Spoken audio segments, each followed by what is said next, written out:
கர்த்தருக்கு ஸ்தோத்திரம். இன்று கர்த்தருடைய வார்த்தை ரூத் 3:11. நீ பயப்படாதே, உனக்கு வேண்டியபடியெல்லாம் செய்வேன்.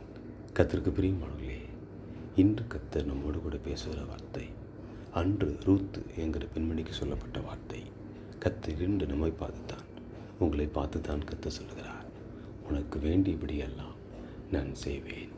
கர்த்தருக்கு பிரியமானவர்களே, நம் எதிர்பார்ப்பை, நம் மன விருப்பத்தை நிறைவேற்றுகிற ஒரே ஒரு தேவன் நம் இயேசு கிறிஸ்து மட்டும்தான்.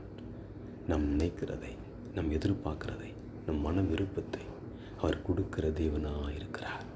தேவ சமூகத்தில் காத்திருக்கிற ஒவ்வொருவருக்கும் இயேசு கிறிஸ்துவின் நாமத்தில் நான் சொல்லுகிறேன், உங்கள் மன விருப்பத்தை, உங்கள் எதிர்பார்ப்பை நிச்சயமாக தேவன் நிறைவேற்றுவார். நீங்கள் எதிர்பார்க்குற ஒவ்வொரு காரியத்தையும், உங்கள் மன விருப்பத்தை தேவன் கைகூடி வர பண்ணுவார். கர்த்தருடைய கிருபையும் அவருடைய தயவும் எப்போதும் அவரை நேசிக்கிறவர் தேடுகிற அனைவரும் மேலும் எப்போதும் இருக்கும். ஆமென்.